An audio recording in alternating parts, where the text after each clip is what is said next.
আসসালামু আলাইকুম। ফাজাল আমাদের অনলাইন তালিম থেকে বলা হচ্ছে, তালিম শুরু করা হচ্ছে। হেকায়াতে সাহাবা থেকে বলা হচ্ছে, কাব রাদিয়াল্লাহু আনহু বলেন, হুজুর সাল্লাল্লাহু আলাইহি সাল্লামের নিষেধের পর লোকেরা আমাদের সাথে কথাবার্তা বন্ধ করিয়া দিল এবং আমাদের হইতে সরিয়া থাকিতে লাগিল এবং মনে হইল যেন দুনিয়াটাই বদলাইয়া গিয়াছে।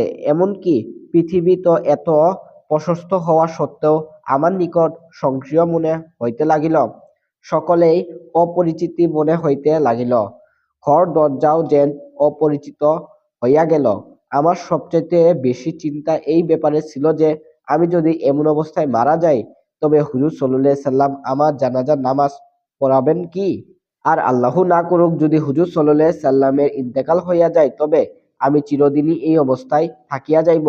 কেউই আমার সাথে কথা বলিবে না এবং মৃত্যুর পর জানাজার নামাজও পড়িবে না। কারণ হুজুর সাল্লাল্লাহু আলাইহি সাল্লামের নির্দেশের খেলাফ কেউই করিতে পারে না। মোট কথা, এইভাবে আমাদের 50 দিন অতিবাহিত হইয়া গেল। আমার সঙ্গীদ্বয় প্রথম হইতেই ঘরে আত্মগোপন করিয়া বসিয়া গিয়াছিল। আমি সকলের মধ্যে শক্তিশালী ছিলাম। চলাফেরা করিতাম, হাটে বাজারে যাইতাম, নামাজেও শরিক হইতাম, কিন্তু কেউ আমার সহিত কথা বলিত না। হুজুর সাল্লাল্লাহু আলাইহি সাল্লামের মজলিসে হাজির হইয়া সালাম করিলাম এবং গভীরভাবে লক্ষ্য করিলাম হুজুর সাল্লাল্লাহু আলাইহি সাল্লামের ঠোঁট মুবারক জবান প্রদানের উদ্দেশ্যে নড়ে কিনা। নামাজান্তে তাহার নিকটেই দাঁড়াইয়া অবশিষ্ট নামাজ আদায় করিলাম এবং আর চোখে দেখিলাম তিনি আমার প্রতি দৃষ্টিপাত করেন কিনা। যখন নামাজরত থাকিতাম তখন তিনি আমার দিকে তাকাইতেন, কিন্তু যখন আমি তাহার দিকে তাকাইতাম তখন তিনি মুখ ফিরাইয়া নিলেন, মনোযোগ সরাইয়া নিলেন। মোট কথা, এই অবস্থা চলিতে থাকিল। মুসলমানদের কথাবার্তা না বলা আমার জন্য অত্যন্ত কষ্টকর হইয়া দাঁড়াইল। একদিন আমি আবু কাতাদার দেওয়ালের উপর আরোহণ করিলাম। সম্পর্কে তিনি আমার চাচাতো ভাইও ছিলেন, আর আমার সাথে তাহার গভীর সম্পর্কও ছিল। আমি উপরে উঠিয়া তাহাকে সালাম দিলাম, কিন্তু তিনি সালামের উত্তর দিলেন না। আমি তাহাকে কসম দিয়া জিজ্ঞাসা করিলাম, আপনি কি জানেন না যে আল্লাহ ও তাহার রাসূলের প্রতি আমার মহব্বত রহিয়াছে? তিনি ইহাও কোনো জবাব দিলেন না। দ্বিতীয়বার কসম দিয়া জিজ্ঞাসা করিলাম, এইবারও কোনো জবাব দিলেন না। তৃতীয়বার আবার কসম দিয়া জিজ্ঞাসা করিবার পর তিনি বলিলেন যে আল্লাহ ও তাহার রাসূলই ভালো জানেন। এই বাক্য শুনিবার পর আমার চক্ষু হইতে অশ্রু গড়াইয়া পড়িত। আমি সেখান হইতে ফিরিয়া আসিলাম। ইতিমধ্যে একদিন আমি মদিনার বাজারে যাইতেছিলাম। এমন সময় জৈনক কিবতীকে বলিতে শুনিলাম, তোমরা কেউ আমাকে কাব ইবনে মালেকের ঠিকানা বলিয়া দাও। সেই কিবতী নাসরানী ছিল এবং সিরিয়া হইতে মদিনায় শস্য বিক্রি করিতে আসিয়াছিলেন। লোকেরা আমার প্রতি ইঙ্গিত করিয়া পরিচয় করাইয়া দিলেন। সে আমার কাছে আসিল এবং গাসসানের কাফের বাদশাহ পক্ষ হইতে আমাকে একটি চিঠি দিল। ইহাতে লেখা ছিল, আমরা জানিতে পারিয়াছি তোমাদের মনিব তোমার উপর জুলুম করিয়াছে। আল্লাহ তোমাকে অপমানের স্থান না রাখুক এবং বরবাদ না করুক। তুমি আমাদের নিকট চলিয়া আস, আমরা তোমার সাহায্য করিব। দুনিয়ার রীতিও ইহাই যে বড়দের পক্ষ হইতে যখন ছোটদেরকে শাসন করা হয়, তখন প্রতারকরা তাহাদেরকে আরো বেশি ধ্বংস করিবার চেষ্টা করে এবং হিতাকাঙ্ক্ষী সাজিয়া এই ধরনের কথা দ্বারা উস্কানি দিয়া থাকে। কাব রাদিয়াল্লাহু আনহু বলেন, আমি এই চিঠি পড়িয়া ইন্না লিল্লাহি পড়িলাম যে আমার অবস্থা এই পর্যায়ে পৌঁছিয়া গিয়াছে যে কাফের পর্যন্ত আমার ব্যাপারে লিপ্সা করিতেছে এবং আমাকে ইসলাম হইতে বিচ্যুত করিবার জন্য ষড়যন্ত্র চলিতেছে। ইহা আরেকটি মুসিবত আসিল। এই চিঠি লইয়া আমি একটি চুলাতে নিক্ষেপ করিলাম। অতঃপর হুজুর সাল্লাল্লাহু আলাইহি সাল্লামের খেদমতে উপস্থিত হইয়া আরজ করিলাম, ইয়া রাসূলুল্লাহ, আপনার অসন্তুষ্টির কারণে আজ আমার এই অবস্থা যে কাফেরও আমার ব্যাপারে লিপ্সা করিতেছে। এমন অবস্থায় যখন 40 দিন অতিবাহিত হইয়া গেল, তখন হুজুর সাল্লাল্লাহু আলাইহি সাল্লামের দূত আমার নিকট হুজুর সাল্লাল্লাহু আলাইহি সাল্লামের পক্ষ হইতে এক হুকুম লইয়া আসিল যে, আপনার স্ত্রীকেও ত্যাগ করো। আমি জিজ্ঞাসা করিলাম, ইহার কি অর্থ? তাহাকে তালাক দিয়া দিব কি? বলিল, না, বরং পৃথক থাকো। আমার অপর দুই সঙ্গীর কাছেও ওই দূতের মাধ্যমে একই নির্দেশ পৌঁছে। আমি স্ত্রীকে বলিলাম, তুমি পিত্তালয়ে চলিয়া যাও। যতদিন আল্লাহর তরফ হইতে ইহার কোনো ফয়সাল না আসে ততদিন সেইখানেই থাকিবে। হেলাল ইবনে উমাইয়ার স্ত্রী হুজুর সাল্লাল্লাহু আলাইহি সাল্লামের খেদমতে হাজির হইয়া আরজ করিলেন, ইয়া রাসূলাল্লাহ, হেলাল একেবারে বৃদ্ধ লোক, কোনো সাহায্যকারী না থাকিলে তো তিনি ধ্বংস হইয়া যাইবেন। আপনি যদি অনুমতি দেন এবং অসুবিধা মনে না করেন তবে আমি তাহার কিছু কাজকর্ম করিয়া দিব। হুজুর সাল্লাল্লাহু আলাইহি সাল্লাম বলিলেন, কোনো অসুবিধা নাই, তবে সহবাস করিবে না। তিনি বলিলেন, ইয়া রাসূলাল্লাহ, তাহার তো এই কাজের প্রতি কোনো আকর্ষণই নাই। এই ঘটনা যেই দিন হইতে ঘটিয়াছে সেই দিন হইতে কান্নাকাটির ভিতর দিয়াই তাহার সময় অতিবাহিত হইতেছে।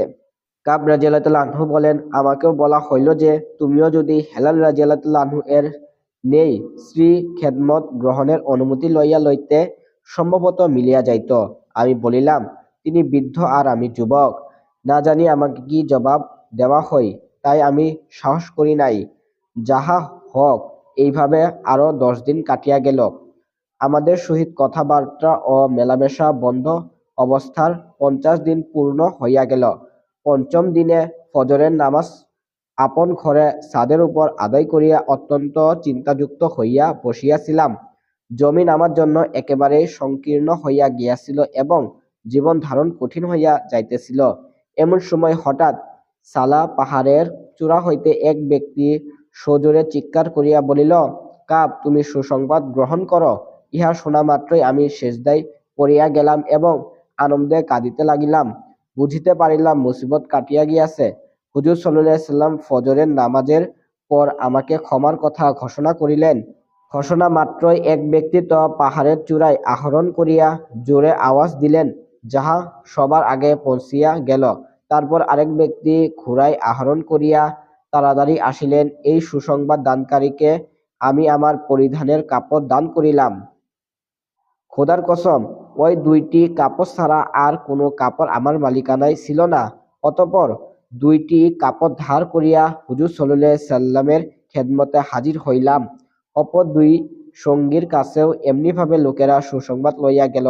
আমি যখন মসজিদে নববীতে হাজির হইলাম, লোকজন যাহারা হুজুর সাল্লাল্লাহু আলাইহি সাল্লামের খেদমতে হাজির ছিল আমাকে মুবারকবাদ জানাইতে দৌড়াইয়া আসিল। সর্বপ্রথম আবু তালহা রাদিয়াল্লাহু আনহু আগাইয়া আসিলেন এবং আমাকে মুবারকবাদ জানাইয়া মুসাফা করিলেন, যাহা আমার চিরকাল স্মরণ থাকিবে।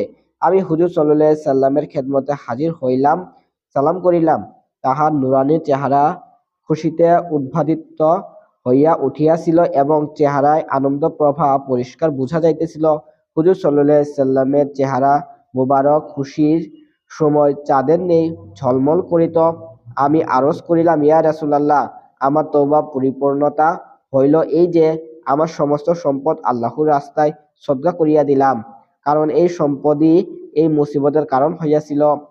হুজুর সাল্লাল্লাহু আলাইহি সাল্লাম বলিলেন, ইহাতে কষ্ট হইবে, কিছু অংশ নিজের কাছেও রাখিয়া দাও। আমি বলিলাম, আচ্ছা, খাইবারের অংশটুকু আমার থাকুক। সত্যই আমাকে মুক্তি দিয়াছে, অতএব আমি প্রতিজ্ঞা করিলাম যে সর্বদাই সত্য বলিব। ফায়দা ইহা ছিল সাহাবায়ে একরাম রাদিয়াল্লাহু আনহু এর আনুগত, দিনদারি এবং খোদা ভীতির নমুনা। তাহারা সব সময় যুদ্ধে শরীক ছিলেন। একবার অনুপস্থিতি থাকিবার কারণে কিরূপ অসন্তুষ্টি হইল, আর কেমন আনুগত্যের সহিত ইহা বরদাস্ত করিলেন যে দীর্ঘ 50 দিন কান্নাকাটির ভিতর দিয়া কাটাইলেন এবং যে সম্পদের কারণে এই ঘটনা ঘটিয়াছিল ইহাও সৎকার করিয়া দিলেন। কাফেরদের উস্কানিতে উত্তেজিত না হইয়া আরো অনুতপ্ত হইলেন যে, এবং ইহাও আল্লাহ ও রাসূলের অসন্তুষ্টির কারণে হইয়াছে বলিয়া মনে করিলেন এবং ভাবিলেন যে আমার দ্বীনী দুর্বলতা এই পর্যায়ে পৌঁছিয়া গিয়াছে যে কাফের পর্যন্ত আমাকে বেদীনী বানাইবার লিপ্সা করিতেছে। আমরাও মুসলমান, আল্লাহ এবং তাহার রাসূলের হুকুম ও নির্দেশনা বলিয়া সামনে রহিয়াছে। নামাজের কথাই ধরুন, ঈমানের পর যাহার সমতুল্য কোনো বস্তুই নাই, কয়জনই বা এই হুকুমকে পালন করি, আর যাহারা পালন করে তাহারাও কিরূপে করে। ইহার পর যাকাত ও হজের কথা তো বলাই অপেক্ষা রাখে না, কেননা ইহাতে তো মাল খরচ করা হয়।